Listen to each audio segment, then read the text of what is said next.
Sense and Sensibility by Jane Austen. Chapter 28.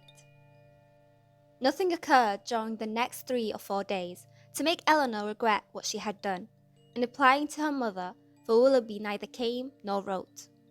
They were engaged about the end of that time to attend Lady Middleton to a party, from which Mrs. Jennings was kept away by the indisposition of her youngest daughter. And for this party, Marianne, wholly dispirited, careless of her appearance, and seeming equally indifferent whether she went or stayed, prepared, without one look of hope, nor one expression of pleasure. She sat by the drawing-room fire after tea, till the moment of Lady Middleton's arrival, without once stirring from her seat, or altering her attitude, lost in her own thoughts, and insensible of her sister's presence. And when at last they were told that Lady Middleton waited for them at the door, she started as if she had forgotten that anyone was expected. They arrived in due time at the place of destination, and as soon as the string of carriages before them would allow, alighted, ascended the stairs, heard the names announced from one landing place to another in an audible voice, and entered a room splendidly lit up, quite full of company, and insufferably hot. When they had paid their tribute of politeness by curtsying to the lady of the house, they were permitted to mingle in the crowd, and take their share of the heat and inconvenience to which their arrival must necessarily add. After some time spent in saying little and doing less, Lady Middleton sat down to casino, and as Marianne was not in spirits for moving about, she and Eleanor, luckily succeeding to chairs, placed themselves at no great distance from the table. They had not remained in this manner long, before Eleanor perceived Willoughby, standing within a few yards of them, in earnest conversation with a very fashionable-looking young woman. She soon caught his eye, and he immediately bowed, but without attempting to speak to her, or to approach Marianne, though he could not but see her, and then continued his discourse with the same lady. Eleanor turned involuntarily to Marianne, to see whether it could be unobserved by her.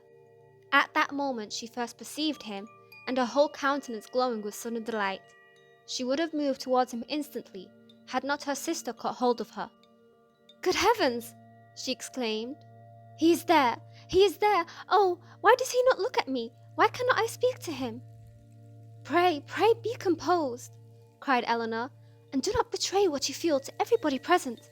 Perhaps he has not observed you yet." This, however, was more than she could believe herself, and to be composed at such a moment was not only beyond the reach of Marianne, it was beyond her wish. She sat in an agony of impatience which affected every feature. At last he turned around again, and regarded them both. She started up, and pronouncing his name in a tone of affection, held out her hand to him.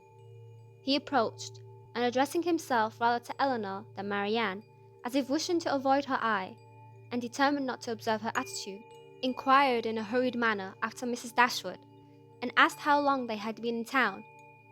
Eleanor was robbed of all presence of mind by such an address, and was unable to say a word, but the feelings of her sister were instantly expressed.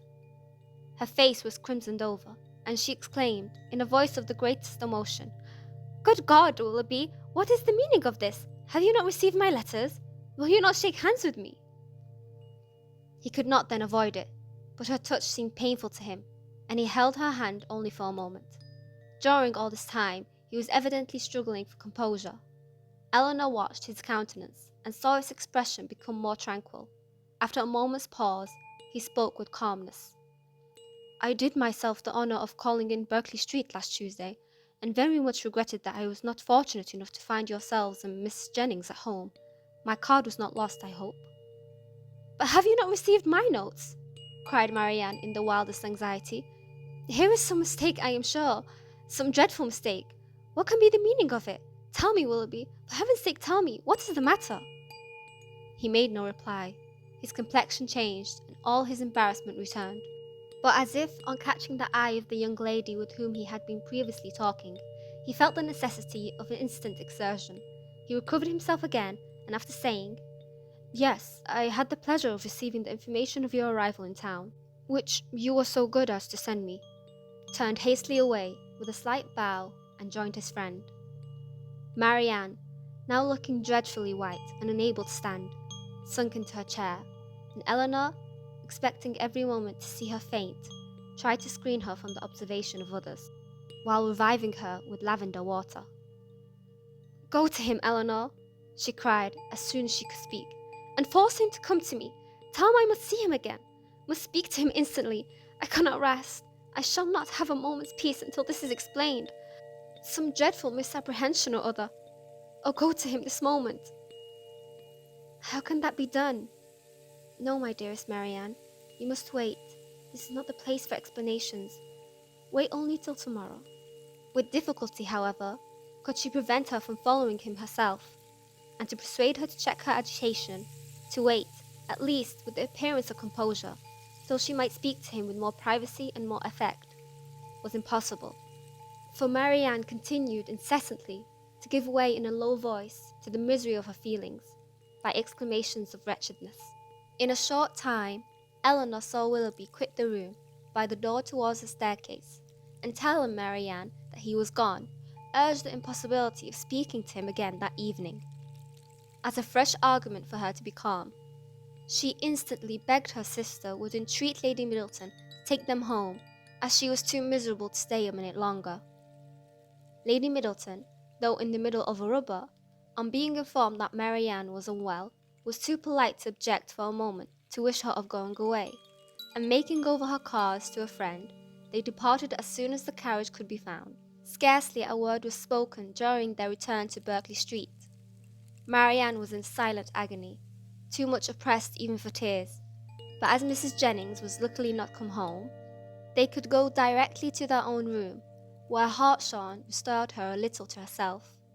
She was soon undressed and in bed, and as she seemed desirous of being alone, her sister then left her, and while she waited the return of Mrs. Jennings, had leisure enough for thinking over the past.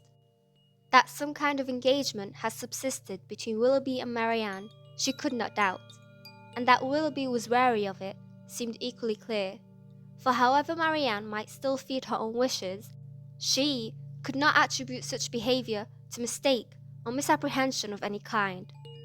Nothing but a thorough change of sentiment could account for it. Her indignation would have been still stronger than it was, had she not witnessed that embarrassment which seemed to speak a consciousness of his own misconduct, and prevented her from believing him so unprincipled as to have been sporting with the affections of her sister from the first, without any design that would bear investigation. Absence might have weakened his regard, and convenience might have determined him to overcome it, but that such a regard had formerly existed she could not bring herself to doubt. As for Marianne, on the pangs which so unhappy a meeting must already have given her, and on those still more severe which might await her in its probable consequence, she could not reflect without the deepest concern. Her own situation gained in the comparison, for while she could esteem Edward as much as ever, however they might be divided in future, her mind might be always supported. But every circumstance that could embitter such an evil seemed uniting to heighten the misery of Marianne in a final separation from Willoughby, in an immediate and irreconcilable rupture with him.